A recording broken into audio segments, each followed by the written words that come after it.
Oi! Aula de hoje, os protocordados. Então, o que caracteriza o filo cordata é ter a notocorda, o tubo nervoso dorsal e as fendas na faringe. Bom, mas além disso, o que é que eles vão ter também, certo? Quais são as outras características que todos os cordados terão que ter, tá? Então lá vai, uma notocorda dorsal, né, semelhante a um bastonete, presente durante pelo menos parte do ciclo vital, que é a parte embrionária. Um tubo nervoso dorsal, oco, presente em algum momento do ciclo de vida. Fendas branquiais presentes. A simetria ela tem que ser bilateral, com corpo segmentado, quer dizer que vai ocorrer a metameria. O celoma é um heteroceloma, ou seja, um celoma que é derivado a partir do arquêntero.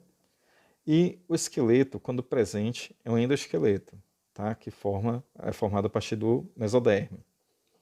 O sistema circulatório fechado com coração ventral. Sexo geralmente separado e alguns são hermafroditas. Bom, mas a característica básica de todo cordado é exatamente essa: ter a notocorda, ter as fendas na faringe e ter o tubo neural dorsal.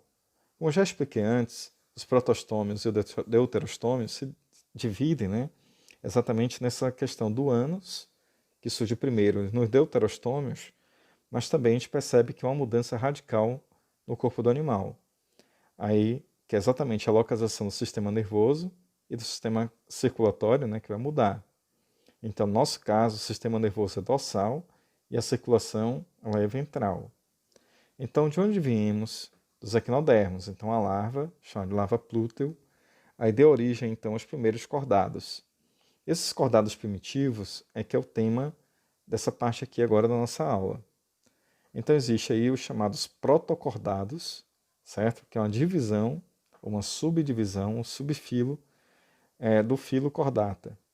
Então a gente vai ter aí os subfilos hemicordata, urocordata e o cefalocordata.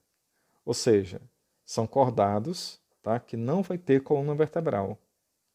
Então, conhecendo aí essa biodiversidade deles.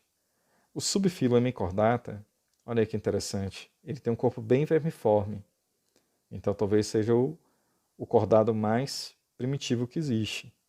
Então ele tem um corpo vermiforme, mas esse animal ele tem o que? Ele tem a neurula. Então ele vai ter notocorda em algum momento, vai ter fendas na faringe, vai ter corpo segmentado, certo? Bom, e aí existe outro cordado aí, outro subfilo, né? Que é o chamado urocordata, que são as assídeas. Então as assídeas também são super primitivas, tá? E elas também, ela tem neurula, apesar de ficar aí parecendo uma esponja, mas é um animal que por dentro, né? Aí durante o desenvolvimento embrionário tem neurula, e o que fica bem evidente aí nesse animal são as fendas branquiais em forma de balaio, tá? Mas tem neurula, então se tem neurula significa que tem notocorda, em algum momento tem as fendas na faringe e tem um tubo neural. Bom, aí o representante desse filo que tem a ver com a gente, ou seja, com todos os outros cordados, o que deu origem então aos vertebrados. Então esse animal que seria o elo de transição entre aquilo que é invertebrado e vertebrado, esse animal aí que vocês estão vendo. Então esse animal é chamado anfioxo. Então estou ampliando ele aqui, ó, ele meio neon, né? Então parece um peixe, mas não é, certo? Ele é um anfioxo. E esse anfioxo, o que é interessante é que o anfioxo, gente, ele é basicamente aí a neurula, certo? Então aí vai ter uma boca com a faringe. Essa faringe ela vai ter as fendas branquiais, certo? No corpo do animal, essa parte de baixo. O que fica aí bem evidente aí é a notocorda. E essa parte branca é o sistema nervoso dele, que é bem dorsal. Então isso aí é o anfioxo.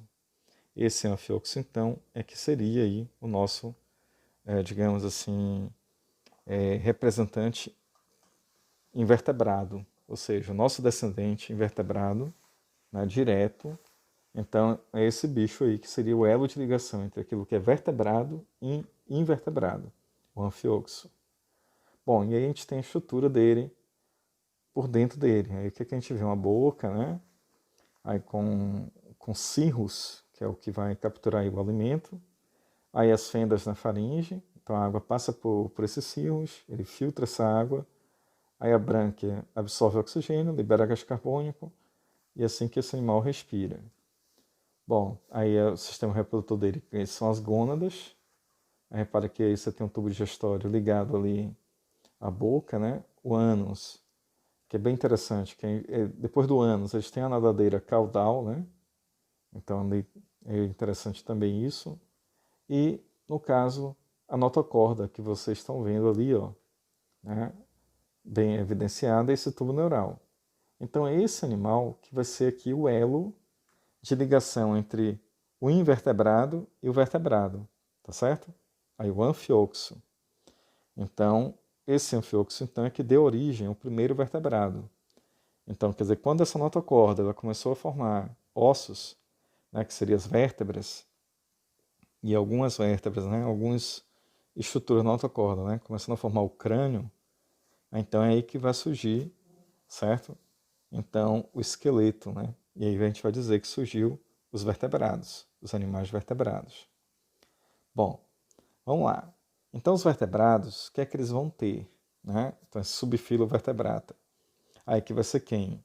Vai ser os peixes, né? Os anfíbios, os répteis, as aves, mamíferos, que somos nós. Tá? Então, a gente vai ter o crânio, coluna vertebral, e o encéfalo trilobado. Então, essas são as nossas características. Né? Então, a gente vai ter vértebras. Então, lembra, depois do filo vem as classes. E nesse caso, então, como é bem grande o filo cordado, a gente vai ver então que existe aí várias classes. Então, o primeiro vertebrado que surgiu foi um peixe chamado de peixe agnato. O que quer dizer peixe agnato? É o peixe que tem uma boca circular e que não tem mandíbula.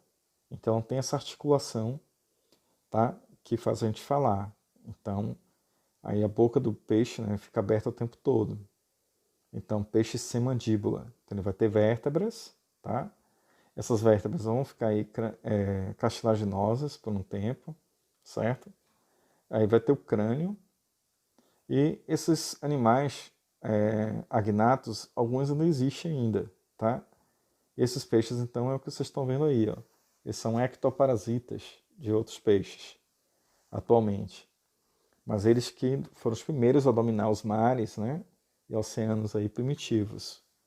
Então esses peixes, eles não têm mandíbula, por isso o nome agnato. A boca é circular, tá vendo? Por isso o nome ciclostomados. Então que tem a boca circular. Então esse peixe aqui é a lampreia e a feiticeira. Então são peixes aí que quando caem nesses aquários de criadores de peixe, aí acaba com tudo aí, com os peixes. E basicamente os caras perdem uma boa parte da produção, porque essas lampreias elas vão acabar comendo, né? Destruindo aí os peixes que estão ali naqueles viveiros. E aí mais lampreias aí para vocês verem, tá? E tem uns peixes aí primitivos, que são chamados placodermos. Então eles não existem mais, né? Então só existem na forma de fósseis, que são peixes que tinham essa placa, né, óssea para se proteger de vários predadores que existiam nos mares há cerca de 700 milhões de anos atrás, que é quando surgiu aí os primeiros vertebrados. Bom, espero que tenham aprendido, tá? Com aí os primeiros cordados. Que foi quem, galera? O cordado que faz o nível de ligação entre vertebrado e invertebrado, quem é? O anfioxo. E o anfioxo é o quê? Um céfalo-cordado, tá certo? Céfalo-cordado. E todos nós viemos a partir desse bichinho aí chamado anfioxo. E o primeiro vertebrado são esses peixes chamados de peixes agnatos, que são os peixes sem mandíbula. Galera, então, a próxima aula a gente vai ver lá os peixes gnatostomados, que são os peixes com mandíbula, que aí são os peixes normais que nós conhecemos, os tubarões, as raias, as quimérias, que são chamados de condrictes.